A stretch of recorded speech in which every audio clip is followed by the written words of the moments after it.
Okay, we're live again. Oh, Oops. sweet. Let's just wait a bit for everyone to join back in. Yeah, there were some technical difficulties. We don't know what happened. Live just randomly it just cut off. So we're all freaking out, and um, yeah, unfortunate. But thank you all for tuning in again. Yeah. Yeah, the question we were on was what utilities do these lost soul entities have? Yeah. So I guess like we kind of talked about that the metaverse like staking itself. I mean, that's going to take a little longer to realize. So Mm. right now we do in October or I guess September and October we had a soul pass out and goals for kind of October. So we did basically you just need 2 souls to get a soul pass, and then a soul pass gets you a goal. So that was Okay. kind of just just right off the cuff. And then we do have a more of a alpha chat in our Discord right now if you hold 2 souls. So really Yeah. just kind of just like to chat and to kind of like just kind of share different alpha and talk about kind of different unique projects that kind Yeah. of are in the space and whatnot. And then yeah, Adam, anything else?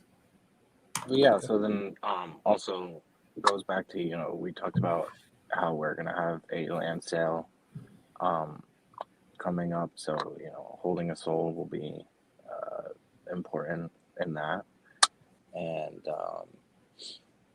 it's basically our Genesis NFT, right? So like Hmm. we are going to always, treat our soul holders as our first, priority community members. They're there with us since day one, whether they minted or whether they just got in, later. They're still a day one, supporter of the project. And I think that basically anything else we're working on under this, anything coming out from Lost Souls is gonna benefit, soul holders specifically. Yeah. You mentioned that holders of the lost souls have they get gold. Was that right? Wait, sorry about that. I think I lost you on that question. So you mentioned that holders of lost souls they get gold. They get airdrop gold. Did I hear that correctly? Or Oh, yeah, I don't think so. oh, Yeah, no, I don't. Yeah, I don't think we have kind of any of that planned. I mean, we do have various airdrops planned. yeah, We kind of changed schemes on that just because of like transaction costs on Ethereum. So we're I don't know, like a lot of the airdrop and a lot of the like unique stuff we had planned for the NFTs. Like we needed to kind of like right now we have OpenSea and they support Ethereum and Polygon, right? Yeah, and it's kind of like you know like I don't know. That's like one of the biggest things. At least like everyone I talk to, kind of every like all my in real life friends or like even just people I meet, I'm like, hey, like check out the Lost Souls, and they're like, I got to teach them how to download MetaMask and all that. So I think like I don't know. That's like one of the biggest things we're trying to figure out. I think a lot of NFT projects are. It's like where we want to expand the user base as much as possible, but the infrastructure is still just is not there. So I don't know. We're kind of we're figuring out with the airdrops and whatnot. But cool, cool. So I saw that you guys have a community DAO. So how do you go about making purchases? Because I saw that you recently bought a creature world. yeah, crypto influence. You want to talk about that? Yeah, so for that we wanted to set up just a community interaction and also, give the community a voice sooner rather than later. So the idea is, we set up our vault, and that our vault is, a direct, like the community has a direct say in that our vault. And so whether it's a holder that wants to bring up a proposal of, you know, they can see funds within our vault and decide to bring up a proposal, or we can as a team and have it as a vote.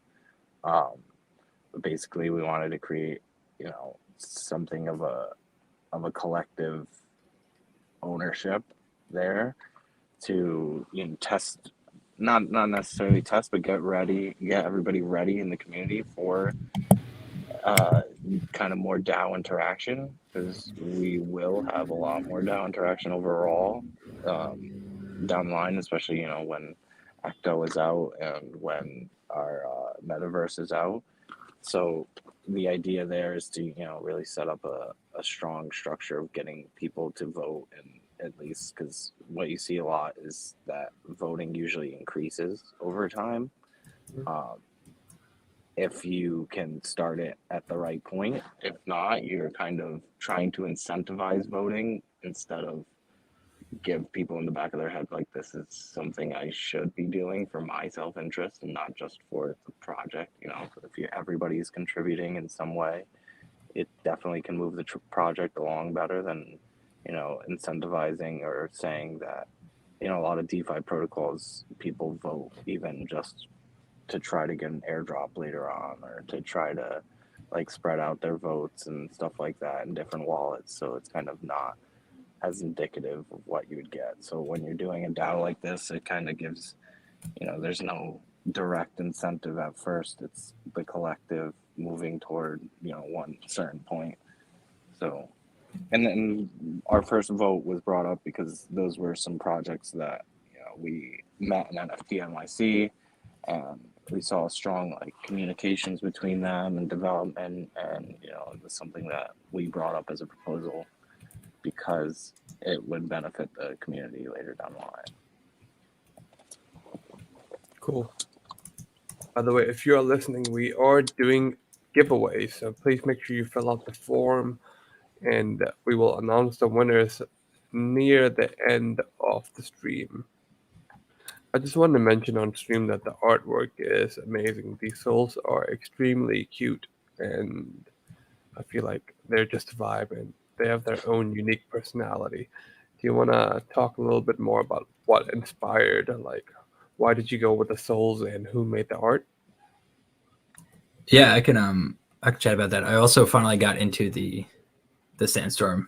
Like, so you're running around. Yeah, I finally got in. You are.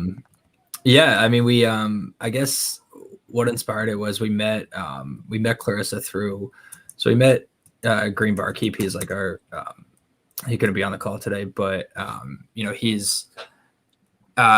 knew Clarissa and kind of convinced her to kind of work with NFTs. So that was really interesting because she had obviously just never done that, you know, never worked with NFTs, didn't know what they were about. So we actually sat through and had a lot of talks with her about like, hey, like, this is kind of what NFTs are, and like, this is kind of, you know, I showed her other projects and whatnot, and she was kind of all in. So we really gave her kind of a very minimal oversight in terms of, we were just like, have like, you know, build it around this cute soul. We had, you know, kind of the rarities and the traits, like kind of, you know, that the structure of it, you know, but in terms of, I mean, she said she even just like sat around with her friends and just like thought of traits that she could put in, which is really cool. And yeah, and then she, you know, when we had the successful launch, she said she didn't even like, she really didn't even think that, you know, it was like they were going to sell out, or had no idea what was kind of going on and whatnot. And now she's kind of very much into NFTs, and I know is, you know, is still working with us and on pieces and whatnot. So yeah, that's kind of the story of the artist. I wish I would love to get her to kind of chat more. She was out of the country, I think. So you know, it's a little hard to communicate, but yeah, I mean, she's great, and I'm really excited to see what she kind of continues to do in the space. Cool. So how was the launch? Was it smooth, or did you guys come across any technical difficulties? Was gas fees through the roof? Yeah, we were yeah, we were really happy with our launch. We really, I mean, I think we sold out in about 2 hours and like 45 minutes. Nice. And we had a few areas of spiked gas, but it wasn't anything that like made us not feel bad, but like it wasn't any, you know, three. I think the most it maybe got up to was like, I mean, this was I guess in August, it was even like maybe around 100, or I know we spiked up to like 250 gigaways. So like it wasn't too crazy. Website didn't go down. Everything kind of, you know, worked out, and we had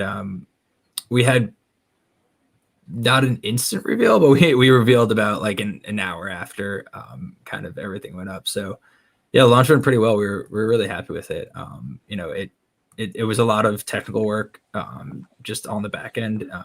But yeah, I mean, it worked out, you know, just nice to have everything kind of work. Like when you hit the button on Ethereum, you know, to launch the contract, you kind of like get a pit in your stomach. You're like, all right, like this is it. So yeah.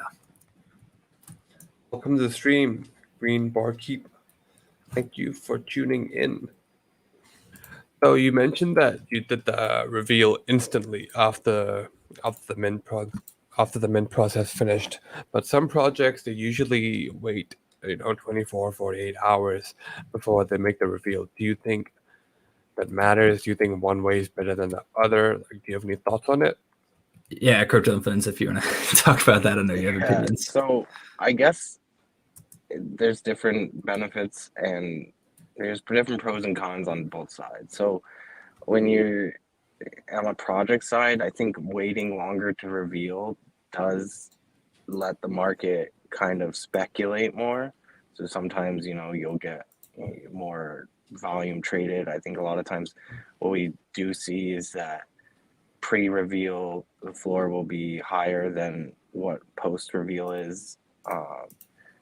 Within like, you know, we're talking hours here is the stats on that, but then things start to even out, you know, further from the reveal date. So I think in general, the faster you reveal, the more you see the price start to stabilize, and the slower you reveal kind of gives more time for, you know, people to speculate, people to try to play the quote unquote lottery game, or people to try to, you know, find the metadata somehow. If you know, if you're a project that kind of left it out there, and that also plays a role in kind of, you know, if your metadata leaked, you're gonna get some FUD afterward if the reveal took too long, and then people had time to, you know, go in and check through the metadata to see which ones are rare. So I think it goes by preference and way you want to be perceived in that time. So, and what you really said beforehand, right? So like if you said beforehand that you're going to reveal within 24 hours and it's constant delays, that's, you know, going to have an effect also. So there's different ways that it can benefit and be non-beneficial to you, but I think more so at least sticking within, you know, that first 24-hour range is usually the best, especially for engagement, and especially because you don't want to, you know, go back in and see a bunch that are not revealed yet just because people didn't have the, you know, speed to go and refresh the metadata. So I think within 24 hours is a good place to be. 24 to 48. I think when you're doing the week plus type of thing, you're really trying to milk the secondary sales is what it comes off as, but that's basically what it's come down to. Yeah, like, I don't see any other reason to delay the reveal other than trying to get secondary volume. Right. I don't think of any other reason. So unless there's I guess things can happen. Yeah, really not. If you're prepared for it, if you're prepared for mint, there shouldn't really be any reason to delay it any longer, especially since your metadata shouldn't really have any errors with it based on the contract you write. Yeah, so we ended up, I guess, revealing with like within the hour, maybe 2 hours, just out of kind of it's a very exciting time, and we kind of we had I had the command ready to kind of flip over, so we ended up just kind of flipping it over. I guess there is no right or wrong way. It just depends on what the project's goal is when it comes to the reveal. Yeah, that seemed what it, like kind of what it was, and then yeah. But I'll do backflips in the office. Not sure what they're talking about, but sounds cool. Sounds cool. What are your thoughts on NFT projects coming out with their own tokens? Because a lot of them are doing it. Do you think it's a long-term thing, or do you think it's just a phase and all these tokens will just die out in the next few years? I mean, I I guess that's another one that's really dependent on who it is. So like, there's a lot of benefits to having a token.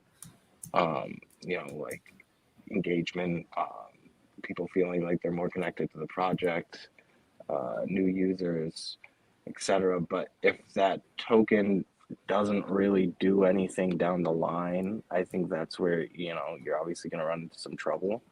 But if you are a project that's making a token for a metaverse, that kind of works within the ecosystem, or a token like a token to maybe buy other NFTs within their ecosystem, I think those do work. You even have Sandbox, who has Sand, which works within their ecosystem. Decentraland, Mana, but the idea that I think the idea with tokens, like CyberKongs is the blue chip example of breeding with tokens. So the idea is that not everybody can be a CyberKongs, right? So like not everybody is going to want to spend those tokens in just that atmosphere for 100+ games that are all pixel styled or voxel styled. So I think really just picking, if you're investing, I think the idea is you really want to pick which ones you can see continue to develop, and not ones that have released a token that seemingly just seems to ride the wave for I don't want to say like cash grab, but sometimes implementing a token too quickly or in the wrong scenario can kind of push that ideology forward, that you're just releasing it to kind of get your share. Yeah, I think a lot of these NFT projects are either making cash grabs, or they're just doing it for the sake of doing it. And yeah, I just don't think it's sustainable for a lot of these projects. But of course, there are projects. A lot of projects will have successful tokens, and a lot of them will fail. It's just how it is. Yeah, I Right. think making a token is kind of a bit like I think there was a lot of pressure the past few months to kind of stay current as a project and whatnot, and like kind of the hype, and like you gotta release, and tokens are something that are very like it shouldn't, I don't know, yeah, it definitely shouldn't be taken lightly in terms of like who's responsible for what, or what the end goal is, right? Because like at the end of the day, it puts a lot of pressure when we're in this crypto world where everything kind of has a price, and through that whether the contributions directly relate to that that price or whatnot, like it gets very taxing. I mean, that's why you see a lot of devs in the space kind of end up in like these big DeFi projects like kind of having to leave or take a step back or whatnot, because it kind of, so yeah, I mean caution other projects like our token, or at least like our DeFi application, like has been plotted for a while, and we really focus on making it more as a protocol token, as a token that's kind of inherent to the ecosystem, rather than kind of from the direct action of kind of a core group. So I think that's kind of like our view on it, at least in terms of anything in that respect that we're kind of planning. You mentioned that these NFT projects had a lot of pressure to innovate and release tokens just because the community was asking for it. And yeah, I get that we have to listen to the community, but at the expense of coming out with a token just to please them, would you say that's a worthy trade? Because I know we're always like, we have to listen to the community, we have to listen to the community, but sometimes we should draw the line and know when it's not a good idea. Yeah, I mean, I think yeah, we kind of have that similar. I think now that I don't know, the a lot of the past like few months has kind of like slowly died down. It takes everyone a second to step back, because I think at the end of the day, everyone has to realize that like the people at the end of these projects are literally just people like that made art and did a cool project, right? Like at the end of the day, like some of the pressures from the community and you get wrapped up in Twitter and like what other projects are doing and whatnot. But yeah, in terms of kind of that initial token, like the pressures from the community are great, but I mean, they kind of subside, or like I don't know, we've always found that like those biggest pressures are from a few people, and like kind of the main community, like people in our groups and whatnot, they're just also normal people that like kind of, you know, like the cool stuff we're doing. So we kind of just tend towards those people, the more reasonable ones that are just like, hey, like we get, you know, we want to see cool stuff, and you know, we kind of are okay with waiting a bit and whatnot. So I think we're trying to, in terms of our community, like trying to just foster that as much as possible to kind of, you know, work through the community that way. So that's kind of our thoughts. Cool.